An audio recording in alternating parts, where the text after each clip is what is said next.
Welcome, everyone. You're listening to and perhaps watching Hot Sauce Sport. You're listening to perhaps watching Not Sauce for Work on the Hot Sauce Sports Network. I'm your host, Piz Del Reese. I don't know what show I'm on. He's confused because instead of giving him a countdown, I just flipped him the bird. Yeah, I didn't hear the music this time. I also didn't hear the music, and I was going to ask Eagle to work on it while we do the show because we do have an interview. Do you hear it now? I hear it now. Yeah. How did you hear Terry then?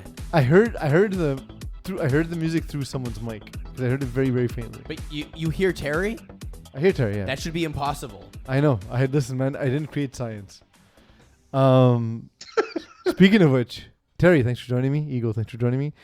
Yeah. Do you guys like summer soup?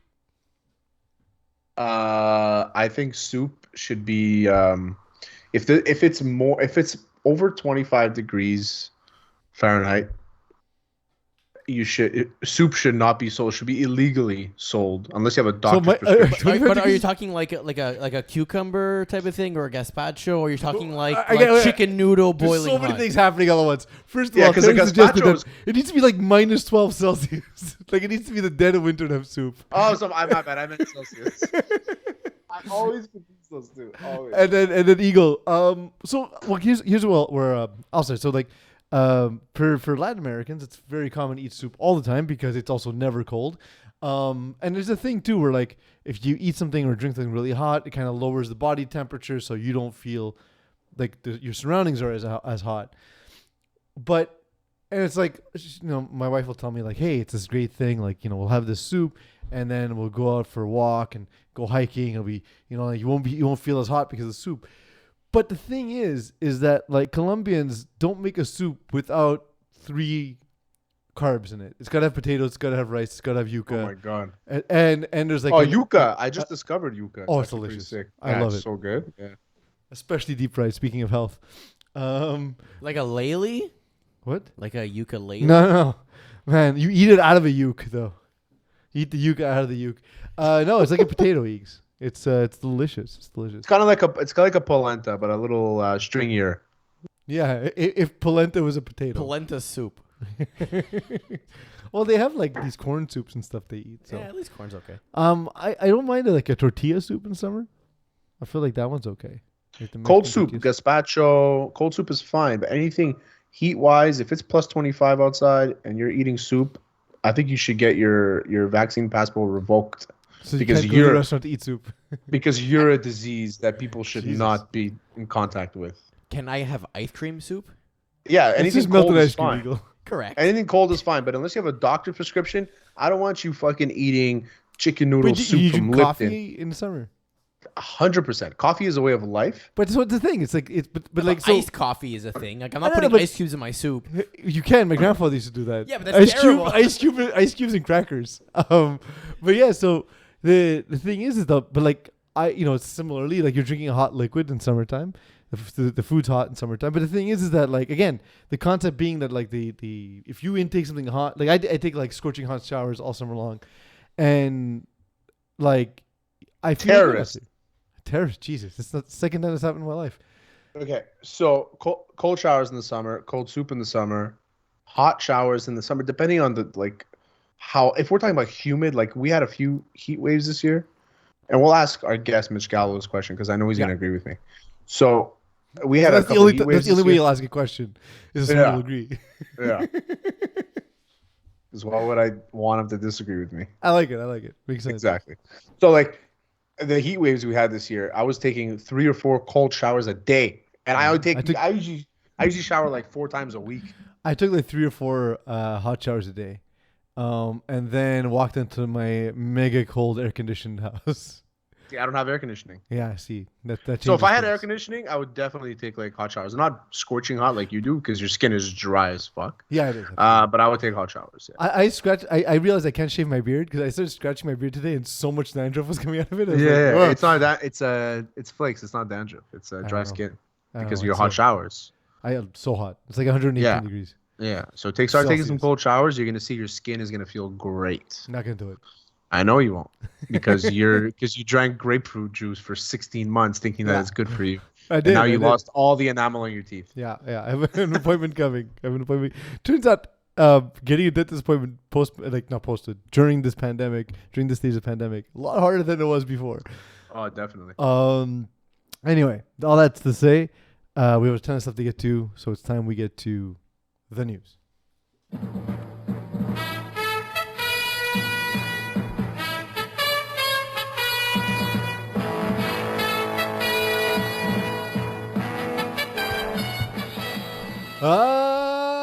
Terry, it's the news.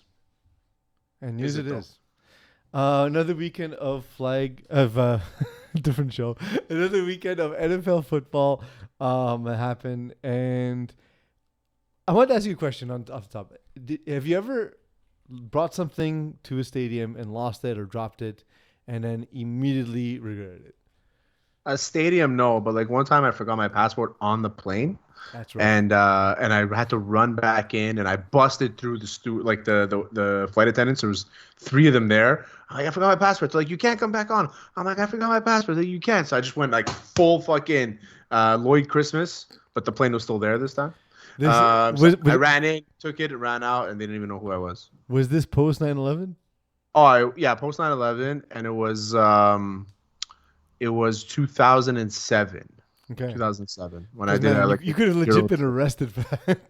Yeah, honestly, I got scared after. It was a Greece trip with my boys. My dad was living in Greece at the time, so on my way back, I left in the pocket in front. When I get into an airplane, I like to get situated. Yeah.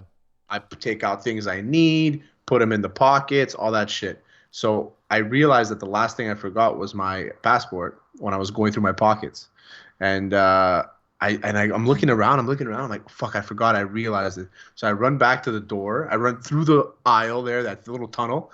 I run to the door. She's like, you can't go back in. I'm like, I forgot my passport. She's like, you can't come back in. I'm like, fuck this shit. I went in. There was 2 people there. They're like, you can't do it. I'm like, fuck this. So I just like busted through them. I ran. I took it, and I'm like, I got it. And I just ran out, and they let me leave. They're like, whatever, fuck, what are we doing? Well, at that point, it's just like, whatever. Just get out of our hair. Imagine they're like, no, you're not allowed getting your passport. It was a connecting flight. I'm one of these guys too, where like I pack my bag, and I'm constantly convinced that I forgot something. So like today coming to the show, I must have checked my bag 14 times to see if I have my laptop. Sometimes like going to football, I'll check my bag to be like, do I have my shoes? Do I have my ball? I'm like, I spent 20 minutes packing. I had to have put something in my bag. Why am I checking 30 times? But I always will. Like my passport, I feel for it like 18 times a flight. Like I'm constantly looking for it. Yeah, it's always like it's like your phone when like you're somewhere you don't know. You know, you don't know where you are. You know, like you're kind of like getting to a certain place. You're always like checking your shit. When I'm drunk, I'm always looking for my phone because I never want to leave my phone at a bar. So this anecdote is relevant because Aaron Jones, he dropped his dad's ashes during the game last night, and it was recovered. He got it back, but this was the first game Aaron Jones played since his dad passed, and 4 touchdowns. 4 touchdowns. He had like Brett Favre vibes, if you remember when Brett Favre played on the eve of his dad's passing. Raiders Monday Night Football. Yeah, and 41 to nothing or something like that. It was crazy. Exactly, and same thing happened here, where it was very emotional for him. First time he played without his dad in attendance, and I don't know how a team can look as bad as the Packers did in Week 1 and as good as they did in Week 2, but football apparently. Can I have a hot take on this? Go ahead. You probably shouldn't be playing professional football with ashes on your person. Man. So I know these are big dudes, but my wife makes jewelry, and when I see dudes like playing with those big, they call like Cuban chains, like the big gold link chains. You know how heavy those things are. Yeah. Like it adds like a good 5 or 6 pounds to you. You know why? Why do you want to wear a chain that's worth like $10,000 to get annihilated by 350-pound men? I don't understand. I don't know. Like I understand if you're like a sprinter. Like sprinters always like they want to. It's the way for them to market themselves, right? Same with Odell. Like he got a kickback from the watch from Richard Mille to wear the watch. Although I don't know who's buying a Richard Mille watch, who's getting the idea from watching football, because it's not like the average consumer of. You don't think that he sold at least 100 of those watches? Maybe, man. It just. Like, the way I see it is, if I love Rolex, right? I'd love to buy a Rolex. I'm not going to buy a Rolex because I see a player wear it on the field, Because you're smart. Well, I don't have the money to buy one right now. Well, there's also that, but you wouldn't buy it if you had the money because you're smart. But there are people who are stupid and they will buy that watch, and I can guarantee you the number is 3 digits of how many people bought that watch because Odell Beckham wore it. But that's the thing is, and all the power to anybody, because look, we buy shoes that we see at NBA games. We buy all sorts of stuff we see on TV. And so I guess it's just I'm not in that financial bracket. So salute to whoever can drop 150K on a watch. 250. Is it 250? Whatever. Once it passes like 10K, it's no longer on my lifetime achievement list. Hot take. No longer a watch. They all tell the same fucking time. It's not the same. It's not about that. Not the same, but it tells it in a different story, Eagle. It's not the same. Exactly. Like, it tells you it's like, hey, at this time you were still doing nothing. At this time, you're still paying off this at watch. this time, you spent $250,000. Clock's ticking. You have 250K in debt. The other thing that got dropped at a stadium that a dude absolutely regretted was at the Steelers game. This Steelers fan dropped a deuce in his pants, and then was photographed washing his pants in the toilet bowl. At the stadium. This is why this guy should be cherished, because he didn't just say, "I'm gonna go buy a pair of shorts from the gift shop." Mm-hmm. Guaranteed at the Pittsburgh Steelers Stadium, whatever it's called, they have a gift shop, and I guarantee he could have bought a pair of shorts or a pair of pants too, maybe. Yeah, sweatpants. Yeah, anything. He's like, poncho.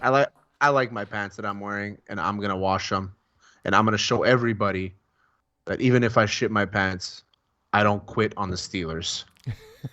barely, because he's still wearing the jersey. Exactly. Yeah, Proudly. no, you're right. There's got to be a million other options. I'm not and football's got to be the sport. Football and NASCAR are the sport that you're most likely to shit your pants, right? Because the tailgate, you're eating trash food, you're drinking way too much. Too much beer. Too much beer. You're there for hours in advance. It's the one, and also like there's still so many stadiums, less and less in the NFL, but still a lot of college stadiums where they instead of urinals, there's the trough. And it's the grossest experience. It smells like urine. It splashes back. Guys are shuffling as they're pissing because they're making room for other guys. Every time I see a trough, I'm like, no, I don't gotta piss. No, turns out I don't have to go anymore. I'm good. Somehow I just pissed inside me and I'm relieved. Yeah, exactly. But yeah. But have you ever? We've spoken about this, but have you ever shit your pants? Yeah, I told the story where I was on a date. I'm trying to remember. Yeah. I had to jump off the metro, and I never story. called the girl back again. It makes me a terrible human being. I've never shat my pants, but I've had like nugs that got stuck there, and then like got me like really bad stains. But that's the most. Yeah. Let's be clear. It wasn't like I didn't shit like a cake. Like it was like a little squirt came out. I'm like fuck, like I didn't want to risk being seen. Like you know what I mean? Like But that's how it starts, though. But that's it. So immediately ran to the washroom. Smart move. There was a mall not far by. Bought pants. There wasn't even a stain on the outside. Didn't care. Changed pants. Threw those pants in the garbage. So I have like the weakest bladder ever. If I have to pee and I'm driving, it'll just start coming out. Okay. Do you keep a Gatorade bottle?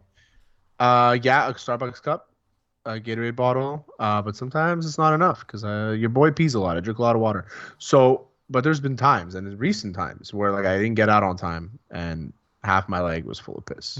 Right. Because players do it every Sunday. This is the way I see it. I'm like, I've trained myself. I used to do deliveries for my mom's company, and I would just pull up anywhere and just piss. So I've trained my bladder that you don't have to hold it in.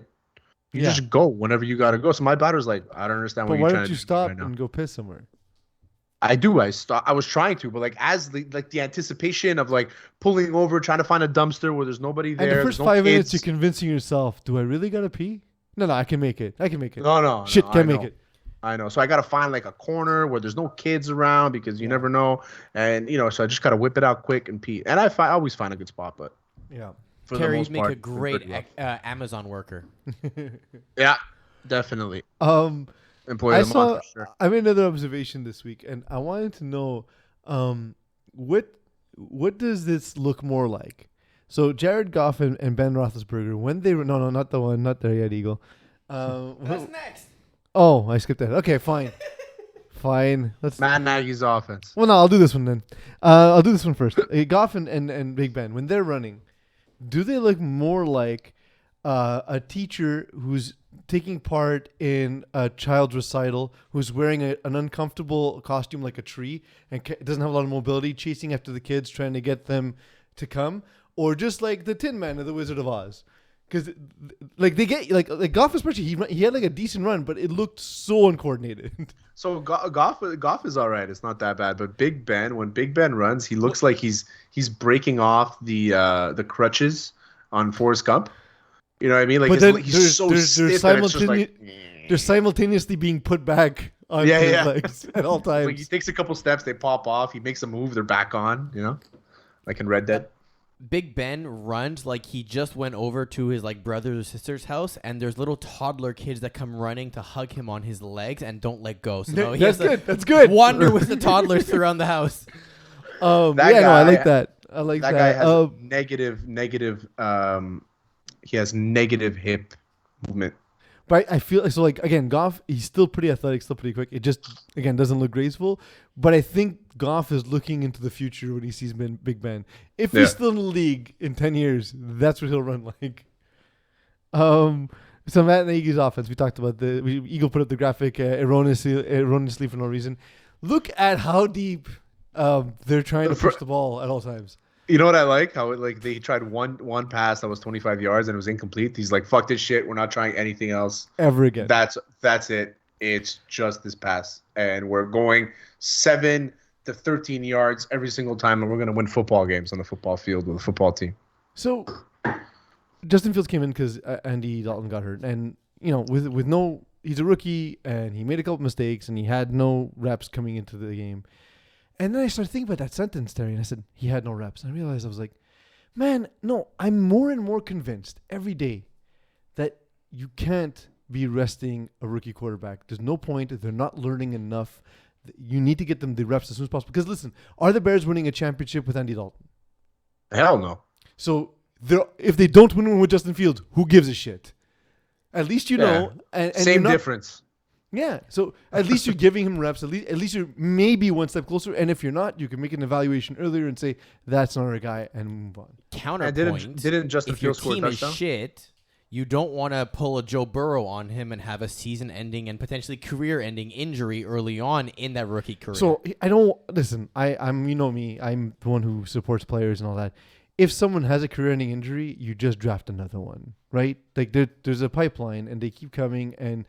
The more chances you get at drafting a Mahomes, the better off you'll be, essentially. And I can understand the San Francisco situation because like the team was in the Super Bowl 2 years ago. And the team fell apart because everyone got hurt last year and Jimmy Garoppolo got hurt last year and he's been hurt a lot. But when he's been there, they've been good. They're good. I understand why. Maybe see how it shakes out first. Yeah. I think that even if you're always going to get the next best player, right? It's next man up all the time. Mm-hmm. But you have to give the kid an opportunity. And especially the worst part about this story isn't that he didn't play, is that he hasn't played yet, is that he didn't get any reps in practice. Yeah. That's the crazy part. It's like, okay, we know you're the future. We drafted you in the first round. You're obviously the future. We know Andy Dalton isn't. We signed him for 1 year for $10 million. So what are we doing with you at practice? What's he doing at practice? Yeah, well, not enough, apparently. But like, tell me, like, is he even running the scout team offense? Yeah, exactly. What did you have Justin Fields do this week that was part of his development? That's the question you have to ask.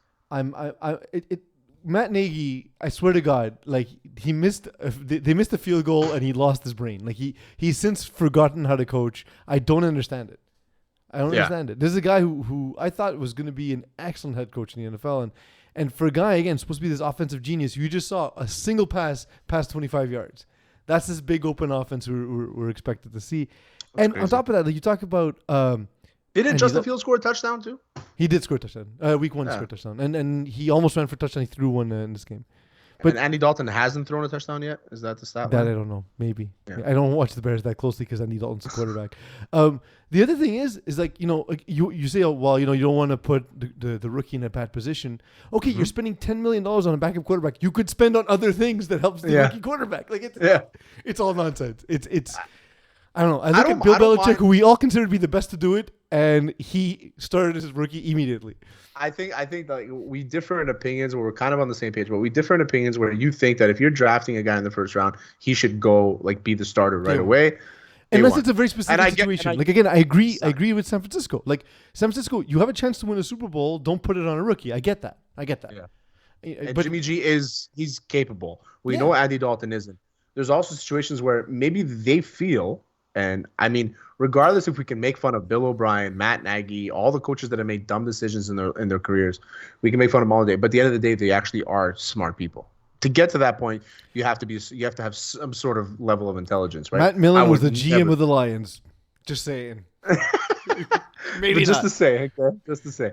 So you have to have some sort of level of intelligence. I assume that he's looking at Justin Fields and saying, okay, he needs this much to get better so I can be comfortable putting him in the offense. That's what I'm playing devil's advocate because I like to do that. Mm-hmm. But I look at it without my devil's advocate glasses, like a no more Al Pacino, no more Matthew McConaughey. And I look at him and I say, what's the best decision to make overall for the next 3 years for this team? And it's not the Red Rocket. I'm No. sorry. As much as I love him, I love the guy. He's a fucking baller and he's tough and all that shit. And But by he's the way, not. I've heard him in interviews, and he seems like a good dude. Great guy. I loved him in seems that way. Dallas. Loved him. And as a backup quarterback, he's very good. He's a very good backup quarterback. Absolutely, but that's what he is. Mitch Trubisky is the best backup in the league. Yeah, you know what? I'd actually That's even rather. special. But if you're a Bears fan, wouldn't you rather have Mitch Trubisky than Andy Dalton? I would definitely rather have Mitchell Jesus. Trubisky than Andy Dalton. So the NFL provided me with a few frustrations this week and next, actually. And I want to start with the first frustration. Are you ready for an Davis Mills Thursday? Who the hell is that? He is starting for the Houston Texans. He Oh, came okay, yeah. in relief of Tyrod Taylor. And the first thing I thought upon seeing Davis Mills and said, wow, you're white. I didn't expect that. It was as surprising as seeing this. Eagle, put this up. Alex Mack's actual first name is Javon Alexander Mack. I believe it's pronounced Havon. Hamon? Maybe. I did not see Alex Mack as a Javon myself. It feels like two different people. I mean, he could be like half black. He could be absolutely. It's when you see, you know, sometimes you just Black word attribute counts. when you see a certain name, you have a certain image in your mind, and then you see the player and you're like, oh, okay, white guy, cool. Like I didn't see that coming. Yeah. Didn't see that coming. It's like if I see a guy named Tyrod Taylor, I don't think he looks like me. No. Yeah, I think that's Very unlikely. That's real. Yeah. But yeah, so Davis Mills is starting on Thursday, and after a couple of really good Thursday night games, we then had the Lions on Monday night, and we're gonna have the dilapidated Texans on Thursday night, and it's just like, why would you do that? Keep these to local broadcasts. Stuff it in the 1 o'clock windows. Put in the 4 o'clock window if you have to. If it's West Coast, Everyone has to have a Thursday night You don't game have to. and a Monday night you game. don't have to. But everybody has to. Yeah. Don't have to. You can make it. Yeah. No, you have Because to. then they're going to say it's unfair Yeah, competition it's because absolutely not unfair. everyone Yes, has a that's short fine. week every now and then. That's fine. Yeah. You already have the salary cap that evens the playing field. You don't need the spotlight. The Listen. only thing I would say is that if you're playing Thursday night the week before, you can't play Sunday or Monday night. Well, I would say like, yes, you need to schedule carefully that you're not doing it on back-to-back weeks and stuff. But I'm okay seeing the same 8 teams on Monday and Thursday night. Give me the best games. Sure. Give me the best teams. Washington. We had a good Sunday nighter last week. Washington and New York division game. Yeah, Great you know game. what? I actually wasn't even like I thought that game would be okay because no team is they're both kind of okay teams. Like New York is a little bit better than people think, and Washington's not as good as people think. So like the game will be close, and it was. Who was the Thursday night game this week? It was the Washington against the Giants. Oh, that was Thursday. Okay, I thought that was Yeah. Sunday. My Remember bad. Who was Washington Sunday? won the game. Washington lost the game, and then Washington won the game with no time on the clock. Yeah. Who was the Sunday night game? Sunday night was Ravens Chiefs. Ah, that was a great game. Killer. No, game. that was Monday was Detroit Packers. Detroit Great Packers, games. All 3 great games. No, there's nothing good about last night. The Lions just got their faces pummeled. It was great because 1, I covered. 2, Aaron Rodgers did exactly what most people that know Aaron Rodgers said he was going to do, just kill the Lions, just put his foot down in the throat. And did you see the press conference after? No, I didn't see it. So he's answering a question and he's not done his answer yet. And some guy cuts him off and he's like, wait, I'm not done. And then he loses train of thought. He's like, I lost it. Go ahead.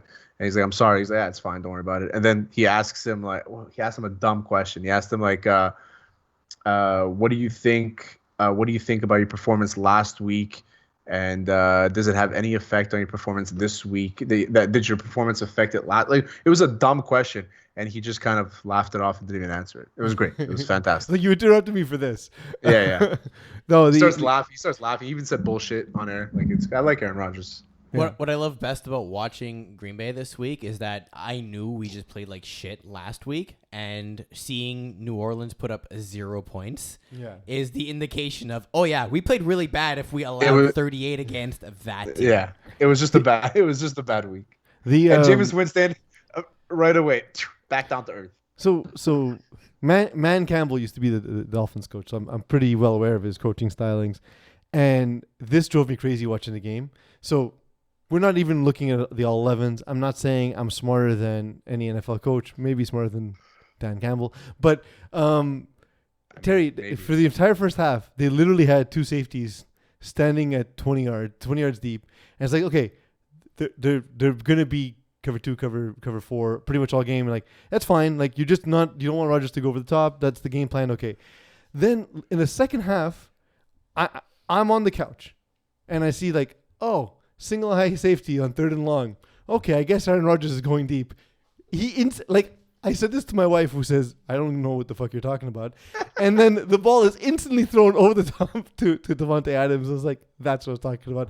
Then Dan Campbell in the red zone, like very clearly again in cover 2. It was like middle of the field. Robert Tonyan against the linebacker, touchdown. It's just like if I can see it in my living room, I guarantee you Aaron Rodgers sees it. Come on, Dan Campbell. This is crazy. Is that Dan Campbell runs his defense like he's coaching in 1994. Like his defense hasn't evolved. But the problem with that is like, okay, we talk about head coaches and how they fuck up and stuff, but the NFL is like jokingly notorious for having way too many coaches, right? Like they have a coach per position. Then they have an assistant for each coordinator. There's like 13 coaches per team. And they also recycle guys that aren't successful. Like you fail, you get another job. So the defensive coordinator, like he's supposed to be also smart, right? Yeah. And he's not for letting these formations that he's putting in happen. I guess you could say like maybe they're so limited that that's all they can do. But how? Just put three DBs back there. Like, yeah. Like if that's going to be your plan, a million things you can do. If that's going to be your plan, stick to it. You were winning in the first half. It was almost working. But to Peace's point, you're not very smart, and you can figure it out because there's no disguising it. There's no trickery. There's no line movement. And I'm seeing it on TV. Yeah. I don't even have a good angle, you know? The next frustration for me was I can't get the Manning cast. I don't know how to do it. I only watch the games on DAZN. Don't have cable. I watched it. Oh, you don't have cable. That's fine. It was on TSN 3 or something. Okay, so it's not that you don't know how. It's just that you can't. I think what I should do is watch on DAZN and get the audio from my phone on the Bell app. I can do that. That's not a bad idea. Yeah, do that. Because then I get the graphics package. Because I don't like that the Manning cast doesn't have a graphics package like gives you the stat updates and all that. Oh, okay. I actually listened for the first time. I didn't watch the full game. I only watched like bits and pieces. But when I was watching, I was listening to the Manning cast, and they're great, man. Like I didn't think I would like it because I've watched like other casts, like the one of when I said Mina Kimes is annoying. Mm-hmm. Like I've watched other things where there's too many people talking, but it's just them two, and then they bring on one guy. Like they brought on Pat McAfee, was fucking classic. You know what I mean? Like they're just good at that, and they're both very funny people. But even like okay, so like I assume they'll be more entertaining than the very traditional broadcast that we always get, because that's based on like the sensibilities of the 1950s. But also, I assume that I'll get more information from, one of the quarterbacks who's ever played and his brother, Peyton Manning. 2 Hall of Famers. Four Super Bowls. Exactly, 4 Super Bowls among them. I kind of rather hear from them, and they've played more recently than some of the guys they bring out in the broadcast booth as well. Did you hear Aqib Talib? I have heard him. I've seen him in a lot of games. So Aqib Talib is partnered up with, I think it's Gus Johnson. I'm pretty sure it's Gus Johnson. And there was one play. Mo Khan sent it to me, actually. Shout out to Mo Khan, bought me the shirt. I had to pay him back. So you bought yourself the shirt. I bought myself the shirt through You just the Volkan. courier. He brokered the deal. Okay. Volkan's the jersey broker. What was it? Oh yeah, the commentator. So I keep to leave. There was like it was like a third and 13 for Arizona. Kyler Murray sends it to Christian Kirk down the middle, and he threads it. And I keep to leave goes. He says just like a 9mm flying out of a gun. 9mm bullet flying out of a gun. I love it. I love it's it. Great. You know, it's awesome. So different than what we normally heard. I think listen, gonna be you got great to pull from your life experience, right? I know Aqib Talib has this famous story about when his mom shot his uncle through the door. So yeah, or his but only Aqib Talib. And nobody told the story. Like nobody told the cops when they came because nobody would dare tell the cops. Like, you mean they didn't tell it on draft day? No, they didn't. They didn't announce it. They didn't put it on the ticker. Finally, there was one of the frustration, but this wasn't mine. Kenny Galladay got frustrated in that game we just talked about, seemingly losing his temper with Daniel Jones. You see Kenny Galladay. So I have a twist on this. Go for it. I have an Love audio. a good twist. I have an audio from I think it's 2016, might have been 2017. 2016. This is Ryan Clark. He is a distraction. Period. His life. Distraction. He got long blonde hair. Right? He's in New York, has his own fashion line. He's on every commercial that comes on. I mean, the dude does beef jerky. He swings salmon. He's doing all of these things. He dances constantly. That's who he is. He is a superstar, a different superstar than what we've ever seen. He's a rock star. So his life is a distraction. So when he's imploding, because that's what he does. He doesn't explode. He's not the Dez Bryant fussing with coaches and pushing coaches and pushing other players. He's in like this little bubble going nuts. Let him go nuts, because we've seen if that's his passion, if that's what he does, put somebody out there to stop him from catching balls because they can't. That is Ryan Clark talking about OBJ. So exactly the same thing for Kenny Galladay, minus the blonde hair and all that stuff. Also, OBJ is good. Not quite as good. OBJ is good. Yeah. OBJ is just his body's breaking down right now, but at his prime, OBJ was better. Oh yeah. No offense, Kenny Galladay's also solid. Yeah. Kenny Galladay's had like flashes, like great plays, great games. Like he's a decent like wide receiver 3 for a while in fantasy, wide receiver 2 on a good day, you know. So like, but like realistically, he's not the guy. They drafted Kadarius Toney, 0 points. I think Daniel Jones is just trying to figure out all these new weapons. They have a lot of weapons. Yeah, with seemingly no ability to use them. Also, like Daniel Jones missed them on like he was open like two deep ends and like overthrew him by like 15 yards. Yeah. It wasn't great, but like anyway, we only saw that part. Apparently, made out of you and Kenny Galladay actually have something in common. He wasn't yelling at Daniel Jones. He was yelling at Jason Garrett, and you've done a lot of that.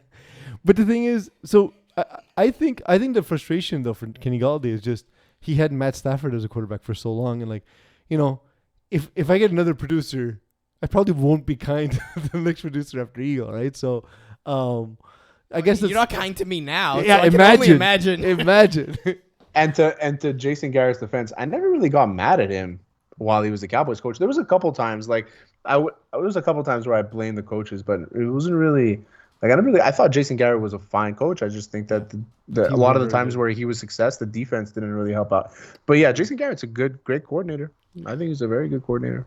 So finally, Ben Simmons, it's been reported by ESPN, will not play another game for Philadelphia. I mean, the way I see it is your boss has been telling everyone, hey, we don't want this guy to come work here anymore. Why would you go back to work there? It's only the thing that makes the most fun sense.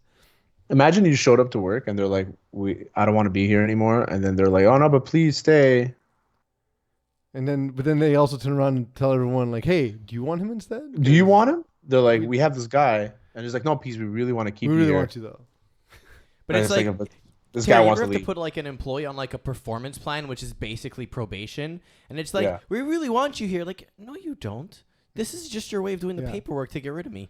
Oh man, you have no idea how many times I did that at my old job. Like I was just like following the HR steps just to get rid of that person because they were just awful at their job. But so in the case of Ben Simmons, I don't think it's him being awful at his job. I just think it's not what that team needs. It's a bizarre roster construction. And the thing is that teams know that he only fits in very specific circumstances where you have a lot of shooters and you just need someone to get them the ball. And those teams will be like, well, we're not going to pay full price because, like, we know that you have limited teams. You can't trade him to another Philadelphia, right? Because we all know that this doesn't work. Like, he can't be your primary scorer. He can't be your main shooter. He needs to space the court. He needs to play defense. And like I said, him on the Warriors is an absolute slam dunk. But they're not going to give up the premium picks and all that because, well, they don't have to. Why? I mean, they have all the bargaining, right? I mean, no? They do. I mean, the Warrior, whoever is interested in Ben has all the bargaining chips because it's like Philly's like, we have to get rid of this guy and we want all this. But they're like, well, you have to get rid of him. I don't want to give you all that. Yeah. You know what I mean? And like, it's just like a trade I was trying to make today in fantasy. There's two serious teams that I've seen that are interested. It's Toronto and Golden State. And I think he fits well on both teams. But like they're asking for a lot. They almost arranged a three-way. They almost arranged a trade with Golden State and then almost a three-way trade with Toronto, and it didn't work out on draft day. And for Andrew Wiggins to go to Toronto, there was one trade where he was Siakam was going to end up with Golden State, and Simmons ended up in Toronto. Yeah. Where I think Siakam would be lost in the Warriors. Where I agree with you. I don't like that fit either. Yeah, I don't know. Like it doesn't look right to me. But did Wiggins go somewhere else? Is he still in the Warriors? As far as I know, he's still in the I feel like he's signed somewhere else. Or maybe there was like a trade rumor that never got confirmed. He's still in Golden State. Okay, he's still there. But that's good for him. I like that for him. He would be one of the trade pieces. He would be one of the trade pieces. He has to be because they're kind of salary. the same. They're also the same player. Well, no, he's not a much better shooter. He's a slightly better shooter. Slightly better shooter, but Ben Simmons is a better defender, and Wiggins is a decent defender. You know, so I mean that's a good trade, I think. So, pop quiz: can you guess the age of Andrew Wiggins? 28. Eagle? Under 28? He's under 28. The reason I asked that is because I forget how young he is all the time because he's played for like 7 teams at this point. I feel like he's been in the league for 10 years. I feel that way too. He's 26 years old. He's been in the league for 8 years. Yeah. He could only start renting a car as of last year. So that's pretty wild. No, he can rent a car. He just has to pay like a premium price. Yeah. The joke was that he was 25 last year and he was on his like 5th team in the NBA. Well, it's not a joke. It's not a joke when it's not factual, Pease. My mistake. All jokes must be factual. Yeah. We got to get. Sorry, I was dying, and this is an audio medium. We have a great interview. We're going to talk to Mitch Gallo. He does the Canadians. He's on TSN 690. He does the Canadians broadcast on the radio. He does the period reports. The I forget what that's called, where they talk to reporters in the period. He's a great follow on Twitter. Very knowledgeable about all sports, definitely about hockey, and of course the local Montreal Canadiens. He also has a beer. And he has a beer. The Angry Gallo. Yeah, we'll talk to him about that beer in partnership with La Brosse. And when we talk to him will be when we come back. That was weird. And we're back.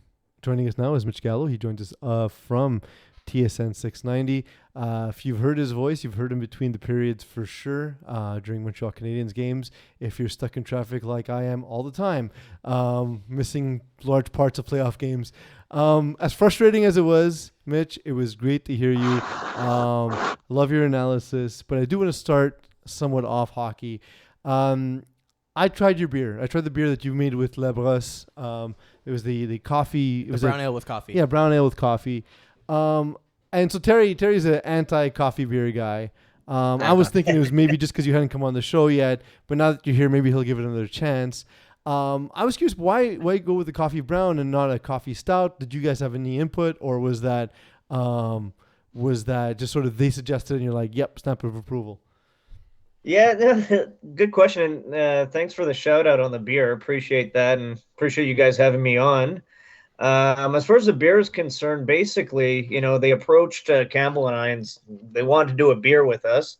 And then they asked what kind of beers that we like.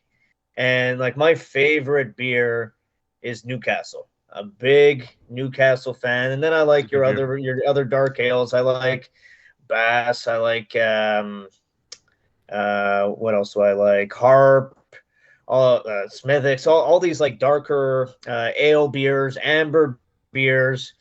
So they had something to go on. So that's why it ended up being an ale. I don't really like stouts at all. So there we go. As I have a harp in front of me right now. There you go. I could crack this on the show. That's Absolutely. Yeah, all for right. sure. We prefer it. So Like we told you before, then, Sean was like fucking bringing him back. Is that right? Yeah. We Well, gotta catch up. I'm glad to do that. So I really don't like stouts at all. So that's why we went the ale route, and I like dark ales. And then they just want to put a spin on it, like my own spin. And like I'm obsessed with coffee. I'll have 6 coffees a day. Like before I leave the house, I'd banged out 2 double espressos already. So coffee was just like a natural fit. Yeah. And I didn't want it to be overbearing. I didn't want it to take over the flavor of the beer. So really the coffee is supposed to be a real slight hint, and mostly the beer you're supposed to taste the hops and the beer itself, not necessarily coffee. So my review with the coffee, and I think Mokan is actually walking into Pizza Studio right now as we're talking. That's why it's super loud and something in the airport. Tell Mokan to come on camera and say hi to Mitch. So the thing is that I liked your coffee. Like it wasn't bad. Like if I had to pick between you and Sean's, I like Sean's more. I'm just not like, when I drink my coffee, I'm obsessed with coffee. Like I love coffee. It's not like I'm not a coffee guy. You know, I'll bring another one out of here, Mitch. You know, I'm just a coffee guy. Come on, man. You got Starbucks, McDonald's, and Tim Hortons in the same. No brand no Tim's. No Tim's. Never Tim's. Tim's. Okay. Never Tim's. Tim's is like burnt water, right? Mm-hmm. I feel that way about McDonald's coffee sometimes. I'm not a fan of McDonald's coffee. My girlfriend loves McDonald's coffee, so she orders one for me too. I'm a Starbucks guy if I don't go to like an actual coffee shop, like in Little Italy. Same, big Starbucks guy. Yeah, huge. And so I liked your coffee. It wasn't that bad. I just the coffee taste, I just couldn't like ignore it, and it wasn't doing what coffee does for me. So I was like, can't drink this. So that's my review. Well, you have a new beer coming out, Mitch. You said it's a blend now of your beer and Campbell's beer, again through La Brosse. And it's funny that you say you're a Newcastle fan. Newcastle was initially, the way they created it was they mixed a blonde beer and a stout. They mixed those two things together, and that's how they got that very specific taste. That's why it's very different from a lot of other browns. So it's cool that you're getting to do that with your own beer too now.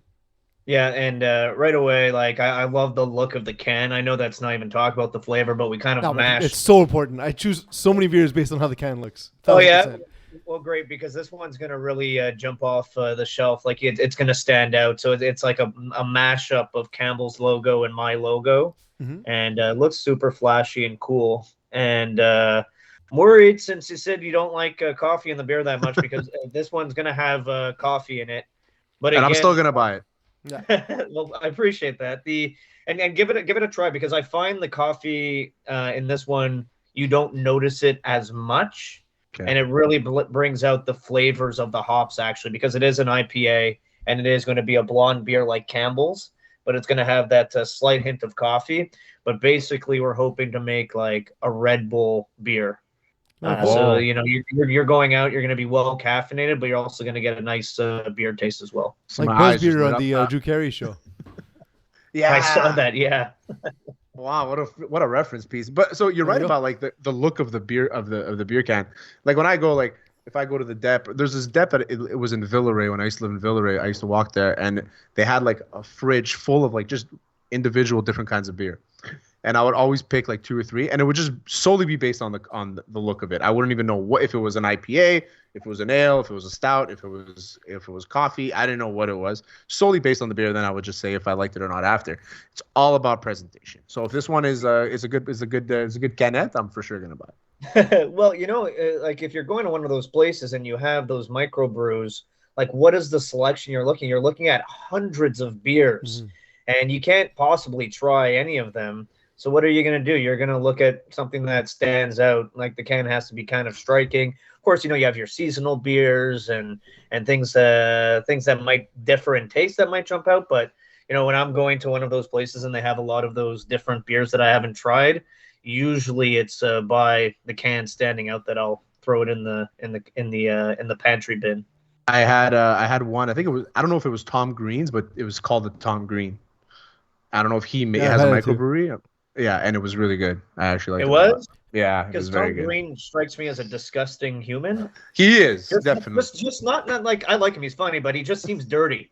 So Yeah, I don't know if I'd exactly. be able to get past that He drinking the bathed beer. in the mash tun before they boiled it and turned it into beer. So That, Oh, that like- would, yeah, there's that would to consider. surprise me. Yeah, It's so still Terry, not I'm like FDA you. I go into a beer store and I just get completely overwhelmed. And so I just ask the guy at the counter, like, hey, which one should I get? So, Mitch, I guess you're going to have to pay off every single microbrewery attendee clerk to make sure that your beers are going to sell. Insanely annoying. I could do that. Yeah. So Also, Mitch, me and Mitch look like we're in the same house, just different rooms right now. seriously, for those not watching, the background's identical. It's just a white wall. So either different rooms in the same mental institution, or just similarly decorated homes. Mitch, we want to ask you this. Fire in the background like you. Can you guys edit that in? That looks pretty slick. We'll get our graphite on it. Graphicist. I want to ask you, Mitch, and we were planning to have this interview a little bit earlier, and of course, we got busy. You got busy, so it's not as timely as it was. But what did you make of sort of the Carolina Kotkaniemi situation, since you're one of the voices of the Montreal Canadiens, and with the way it all played out, I'm of the thought that if Carolina's willing to pay that, go ahead. Yeah, well, the $6.1 million on the surface didn't scare me as much as it may have other people, because to me, you've invested a third overall pick in this guy, and he's only 3 years into his development. So I think if you look around, the other restricted free agents, if they're to be offer sheeted by a team, whether it's Brady Tkachuk in Ottawa or Elias Pettersson in Vancouver or Rasmus Dahlin in Buffalo, if any of those guys get offer sheeted, it's going to be a no question about it match right away, where the Canadians were kind of in this weighing the options situation with Kotkaniemi. So the 6.1 never scared me.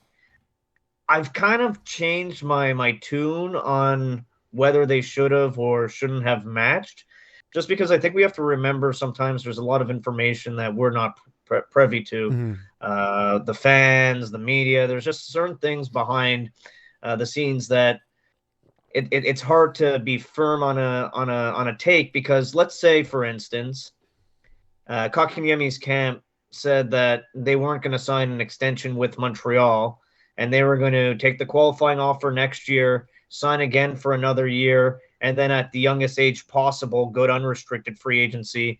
And you're forecasting that you're going to lose the guy in 2 or 3 years. Is it not best to just cut the cord now, take some compensation, rather than risk having a guy for 2 years who doesn't even want to be with you and then losing him for nothing at that time? So you couple that with the fact that it's $6.1 million. I understand if that's the case, that's where the Canadians had to go. If there was a chance to extend him at some point, and if he was open to it, then I would have matched the offer, because you've already invested so much in the guy, and only getting a first round pick in return, especially one that's likely going to be later in the first round, I don't see that as fair exchange. I don't think it's fair compensation, and you're turning what was a third overall pick into maybe a pick that's going to be in the 20s. But if they felt like he wasn't part of the future and that he was going to walk and cause problems and not want to be around, then yeah, I think you have to let him go to Carolina. But then it just kind of brings back the problems that the Habs have had. I mean, you've lived it. I mean, I know you're a Leafs fan, but you've been involved with the Habs and the media, and you've seen the way they've been building their teams. And we've always been saying, everybody's been saying that the Habs need a center. They need depth at center, and now they just lost one. So now we're kind of like back into that whole, like, who's going to be the number 2? Who's going to be the number 3? We lost Dano as well. So what's next for them? I mean, who's the answer? Is it Bailey? See, it's a good question, because I don't know what the answer is right now in mid-September, and that's a big problem for the Canadians. Like, probably if you're doing their depth chart, you're looking at Evans playing in the 3rd or 4th spot, and then either Paquette or Perreault. I know Perreault hasn't played there in a few years now, but one of those two guys jumping in the middle, or as you mentioned, a guy like Paling making the team and having an impact and maybe being able to secure a spot. I think it's unfortunate, because probably what the Canadians' plans was to have Kotkaniemi sign a bridge deal at high twos, low threes in the $1 million on the AAV, and then use their pick and get Dvorak. And then it looks better when you have Suzuki, Dvorak, Kotkaniemi, Evans, Paquette, Perreault, all guys on the fourth line that can play center. And your team looks pretty nice down the middle and on the wings. But if you signed one, you're in the same problem because you can't bring in Dvorak because he's not going to fit with your salary cap anymore. You're going to be over the cap, and you're still in that problem with the third and fourth spot. So I think in the short term, they're looking at Dvorak being a smaller cap hit and not having Kotkaniemi, and maybe even Dvorak. I shouldn't say maybe, he's, I think at this point, a better player than Kotkaniemi. So you've upgraded slightly, and now you're going to have to do it by committee. But, I always... The team today isn't the team in a week, isn't the team in a month, isn't the team in 6 months. So, yes, right now, beginning of September, going into training camp, it looks like that position is thin, but you never know what Bergevin or the Canadians are going to have up their sleeve, whether it's a trade or a signing. Heck, Robert Thomas is still a restricted free agent as well in St. Louis. Like, there's guys out there that the Canadians could potentially make a move, I think, before the season starts. And if they don't, maybe they go and get a veteran guy. Like last year, they go and get Eric Stahl. Is there going to be a potential move like that at some point available to them in the season? I think, it's one thing to jump to conclusions in September. Let's see where they're going to be at in November, December, January. Did fans jump to conclusion on Kirill Kaprizov and how good he's going to be, and now that he signed his $45 million deal? Yeah. Just with Kaprizov, I think it's going to be a slam dunk in 3 years. I think $9 million for a player of that talent is not a big deal. And look, he's 24 years old. He's not like these other rookies coming in at 18, 19, 20, 21. He's 24 years old. He's got a lot of pro experience. It reminds me a lot of when Panarin, and I know that Panarin wasn't a drafted player and Kaprizov was, but Panarin put up 70-something points in his first year and then obviously banked a lot of money. And people were saying at that time, oh, he's doing it because he played with Patrick Kane. Well, guess what? He went and he put up points in Columbus, and now he's gone and put up points in New York without Patrick Kane with him. I love the player. Like, I think he's so fun to watch. He's so dynamic. He was a deserving winner of the Rookie of the Year last year, and it's nice to see Minnesota finally have an offensive dynamo because they haven't had a lot go through that town. So the Habs have they had their rookie camp and all that. Is anybody sticking out? Everybody's.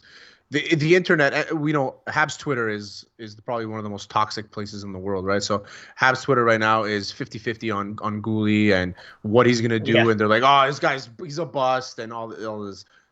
Give it to me straight, Mitch. What are we looking at here for the Habs rookies? It's funny because I was playing beer league hockey last night, and after the game, we're hanging out, we're having a couple beers. And the guys were asking me about Matthias Norlinder. And, I'll get to Gouli in a second, but they're asking about Norlinder. And I'm like, honestly, I don't know. Like, I haven't watched the guy. I'd love to give you an opinion. And I said, get back to me in a week. Let me see, like, a couple preseason games. Let me go to the Bell Center, watch these guys live, and I'll have a better gauge. But certainly Norlinder's the guy everyone's talking about. I still think he's probably a year away from being with the Canadians. From what I hear, his in-zone coverage isn't very strong at this point. Needs work, needs some seasoning, but he's very good offensively and could probably already captain a power play in the NHL. And as far as Gouli's concerned, I mean, this guy, he will play in the NHL. Obviously, it won't be this year, but he'll go back to his junior team in the WHL. He'll captain that team. He'll likely captain Team Canada at the World Junior Championship. He'll gain experience, and I'm a big fan of that pick. I think if the Canadians bring him along slowly, it's going to work out for them. And I could see him being a really solid stay-at-home defenseman. Like, I don't know if he'll ever have the offensive numbers that Ryan McDonough had, but in the defensive zone, I think that type of impact is definitely possible for a guy like Gouli. You gotta love people on Twitter reacting to players they've never seen play, who are drafted too young, who need to be developed. And, like, we have no idea who any of these guys are going to look like in 3 or 4 years, but, the instant reactions are always classic. Well, it's funny, right? Because every prospect to the fans is going to be a star. And then when the prospects don't turn into stars, they become disappointed with the prospect and they complain about the pick that was made. They don't turn into stars like immediately. They start to Yeah. play. That's how toxic. That's why nobody wants to come to play in Montreal, is because the media, It not has the to be media, the today. fan base is Everything crazy. has to be today. Yeah, Mitch, it's crazy. we're going back to an 82 game season for the first time in a while, and was being an inaugural team with the Seattle Kraken to play in their first season in the NHL. Is the new standard what we saw with the Las Vegas Golden Knights, or was that one specific circumstance, and should the Kraken fans sort of temper their expectations? I temper expectations. I think their approach was a little bit different than Vegas. I think we saw Seattle pass on some pretty good players because they didn't want to take on a ton of cap space. Mm-hmm. I think opposing GMs learned from the first time around where it's like, okay, we're not going to make a bunch of deals and lose potentially 2 players to keep one. We'll keep the 2 players and lose the one, even if we might like the one more. Yeah. Whereas the Vegas expansion draft, I think a lot of teams made some big time errors. Minnesota made errors in that one for sure. Columbus made an error. They let Carlson go. There's a lot of mistakes made. I didn't see that this time. And I look up and down at Seattle's team. I mean, I like them in goal.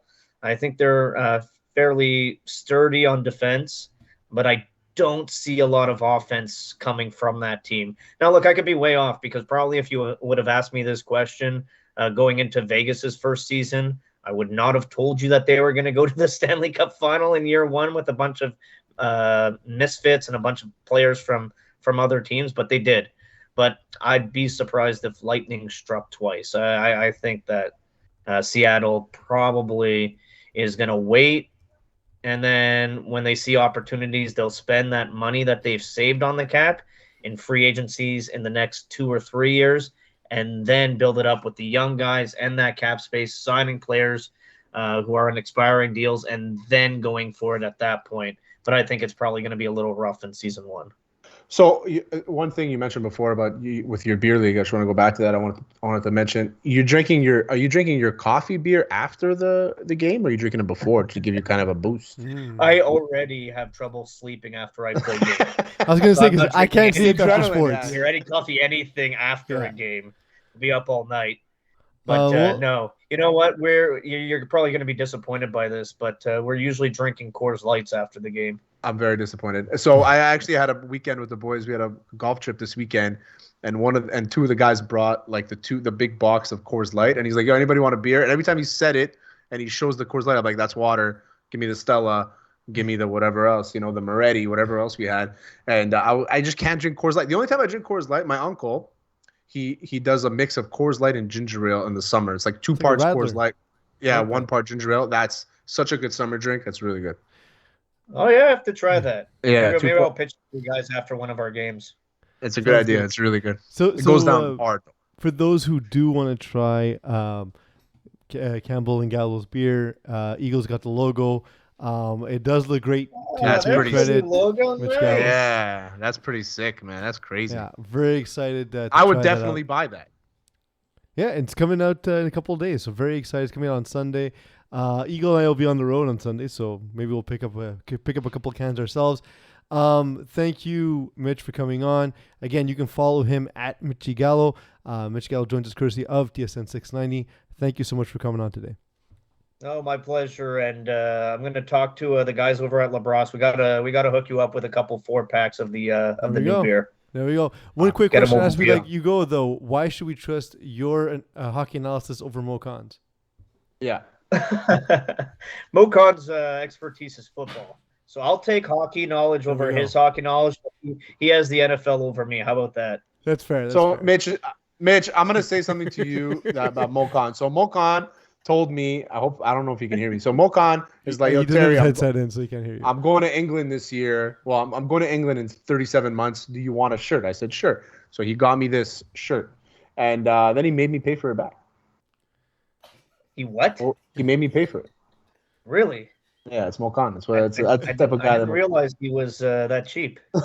Now you know. Also, one last question before you go. We had this debate at the beginning. Soup in the summer. Yes or no? I say yes, but I was glancing over at my girlfriend because she refuses to make or have soup in the summer. Yeah, So it's a hard no. I did not have any soup this summer, unfortunately. Well, Hard no. what's that soup though? Is it gazpacho? Gazpacho, yeah, gazpacho is good. Like I said, anything cold is good, but if it's hot, if it's plus 25, anything hot, forget about it. Terry and I have been arguing about this the entire show. The Yeah. entire show's about soup today. I actually hate beer. I'm quitting hot sauce. I love I soup. know. Any I time figured of as much. Yeah, any kind of soup is good. Anytime. All right. Thank you again, Mitch, for joining us. Talk to you soon, bud. All right, thanks Mitch. guys. Later. And we're back after I broke it just a minute ago. I can't see anything, Eagle. He's Nothing's on the coming. screen. Just calm down. Jesus Christ. Hey, how's it going, Terry? I can see you. Hey, again. how are ya? So What that up, was Mitch cutie Gallo. It was bitches? awesome. Yeah, it turns out 2 for soup. No, you're by yourself for no soup. If you want to take prop bets on soup, what would be the best app to do it?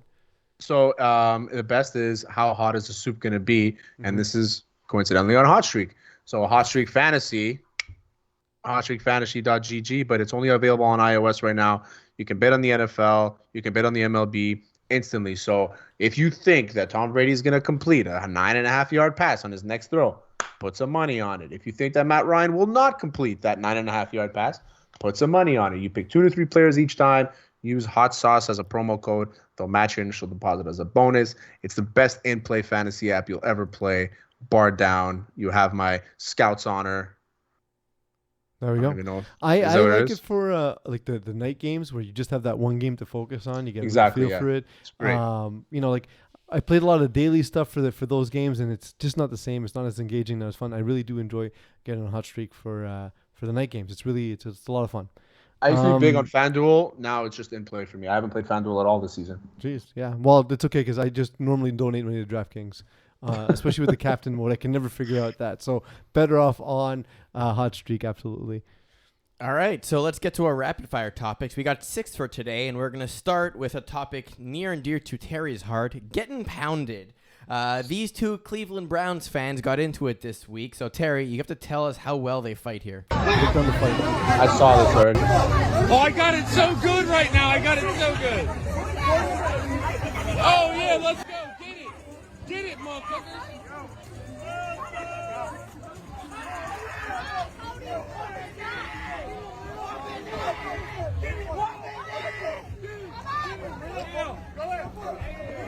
I got the video, bro. Oh! They're terrible, though. Yeah, it's the best. The best fights are between terrible fighters. Okay, so this is my problem. You can stop it now because it's over. So this is my problem with guys fighting at like Browns games and stuff. Is that especially these 2 guys? Is that they swing for the fences? Like they're All and not only haymakers. that is their chin is like, hey, come punch me. It's always up in the air. You ever see a fighter tucks everything in, Yeah. tight, and they don't get knocked out because of that. And So these what- guys are just all over the place. What martial art was that? That was beer. Okay, I was gonna go with bratwurst. So Bratwurst. It was definitely bratwurst. There's a lot of bratwurst in Cleveland. It's this weird But thing even the guy that was on top of him and he was kind of like giving it to him, if he backed up just like a little bit, he would have had full range to just go bang, bang. Yeah, can actually make contact. No, for sure. Shame. I've been seeing this a lot with Cleveland Brown fans. There seems to be a lot of fights between their fans because some of their fans are convinced they're still terrible, and some are convinced that they're gonna win every Super Bowl for the next 10 years. Neither thing is true. Your team is fine. Just They're relax, good. go watch the game. They're just a good team. They're a They're good just a solid good team. team. They're Enjoy fun to winning watch. 10, 11 Enjoy- games a year. Channel your Bills Mafia. That's exactly. the fan. There Those you are the go. best fan base. Channel them. I'm a They Dolphins fan and I love Bills fans. Just There throw you go. yourself through a table. You don't have to punch anybody. Just do that and you're good. Have you seen what the Bills Mafia is doing with babies now? No. So they have like a baby and they do like the through the table, Oh my but it's God. like a little table that's made out of styrofoam. Okay. So they just go and it just pretty breaks the awesome. table. It's actually pretty cute. Now I kind of want to see a baby Yeah. get destroyed on the table. Yeah, it's actually pretty cute. All right, Lucas Arts. John Lucas will be joining the Los Angeles Lakers coaching staff and recounted a time on Instagram where someone who will be coaching of the name of, you might know him, LeBron James, pulled this move on him. And the quote saying, it just hit me that I'm going to be coaching the very man who jumped over me in an actual game. Guess he's going to be running laps in practice. I like that. Kind of lighthearted. Whenever ex-players get to coach LeBron, they always get asked about these experiences. Yeah, the guy's an athlete. The guy's a freak. It's going to happen. Did you see? There was a graphic. I don't know if ESPN posted it or whoever it was, but like most buzzer beaters in NBA history. Is it LeBron now? No, LeBron has 7. I think Michael has 9. Okay. Right. So, but no. So it was LeBron. It was MJ at 9, Kobe at 8. I think Joe Johnson for the Nets. That's also possible. Yeah. 8. He's at 8, and then there's somebody else. I forgot who. Another Hall of Famer, and LeBron at 7. But I was like, Joe Johnson. Who the hell is this guy? Is he another Kent Bazemore? He was a spot-up shooter for a little while, and yeah, it makes sense because no one would cover him. So he played for Atlanta, right? He played for everybody, but yeah, he was in Atlanta for the longest time. Yeah, so I know him from Atlanta. I didn't know he played for the Nets. Everyone does. I forgot he was at the Nets. All right, next. And Suns too, Sooner. Oklahoma Sooner defensive back DJ Graham pulled this insane interception this past weekend on Saturday. 4th down and 18. Nebraska going for it. Martinez steps up, throws. Oh, what an interception! Oh my gosh! DJ Graham! Give me that, Odell! So here you go. The marching band makes it. It does. It's annoying for our listeners. This is the thing about that. The first thing I noticed about this wasn't the play, wasn't the bad throw, wasn't the bad decision, it wasn't the score, it wasn't anything. Is that how is Gus Johnson on every single one of these fucking calls? He does seem to be, right? How is he on every single one of these great calls? He's like the Castellanos of making calls for sick catches. Yeah, exactly. He's unbelievable. Gus Johnson's the best. You can't go. Yeah, for sure. If he's on a game, I'm watching. I saw the comments too of like people like, you got to bat that down. It's 4th down. I'm like, no, man, you got to make a sick play, and also you're beating Arkansas, who's never coming back on you. It's the 4th quarter. Make a sick grab. Nebraska. What's that? You're beating Nebraska. Just go beat them. Just go. You're Oklahoma. It's fine. Just go win. And the thing is, they're trying to get drafted too. They're not trying to win games. Be the showcase. Go for it.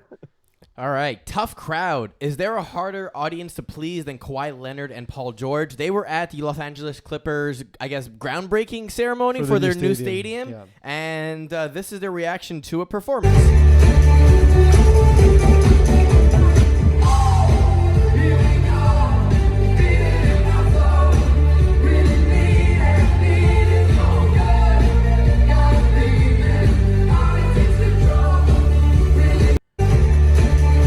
At this party, is it just the people that invested? It's investors and Paul George and Kawhi Leonard. I was gonna say, why this band? That's why.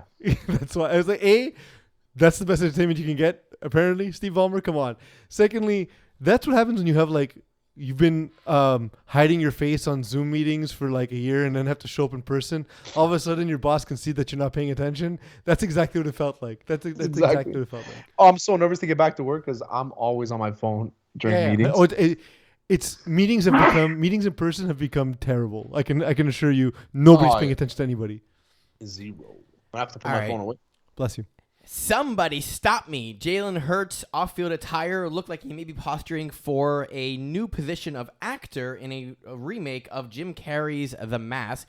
Given that everyone is doing remakes nowadays, there's a possibility this could happen. Yeah, that is a fucking sick suit. And if they remake The Mask, Jalen Hurts, let's do it. I don't know who I would want it to be, but I don't want to see a remade Mask. It has to be Jim Carrey. I mean, it'll have because if they remake it, who are they going to use? They're going to use like Kevin Hart or something. Yeah. Would it be Kevin? I don't think Kevin Hart is that type of guy. It's got to be someone who does physical comedy as well. So Kevin Hart's not bad. I'm thinking more like Ryan Reynolds. Yeah, I feel but like he's too I'm trying pretty. to go something like diversity inclusive. Aziz Ansari. The Mask. That could work. I can see it. I can see that. Tiffany Haddish, maybe get a girl in there. Sure, there we go. Lady Mask. Yeah, I like it. why not? I just think that you got to pack 2 suits because if you lose the game, that can't be the That can't be losing the suit best you're club. leaving. If you Yeah, wear that that in a can't. win, it's hot. You can be the It's man, great. the yellow hat. Like you're all good. You can take Curious George for a walk. You can't do it after the loss. Hello, beautiful suit. And last one here. Normally we end on something not sports related, but this was too good to pass up. Like a freight train coming your way. Have you ever been run over in a pregame shoot around? This guy has. Not by anyone, but again, by LeBron. Knockdown.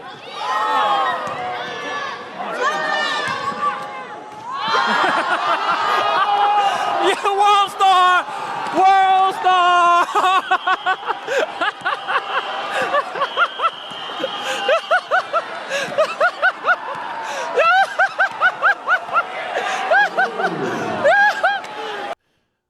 Was that LeBron? Yeah.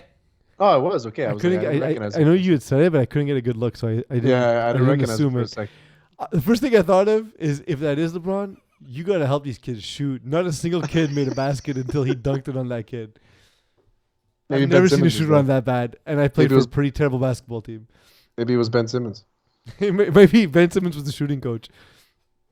And that's it for this week, boys. Well, there we go. First of all, anyone who enjoy what we do, please support it by liking, subscribing, doing all that wonderful stuff because it helps us keep the content going for you. Terry, thank you for everything you've done. Special thank you to Mitch Gallo for joining us on the show. Eagle, thank you for everything you've done. And remember, goodbye. You've been listening to Hot Sauce Sports.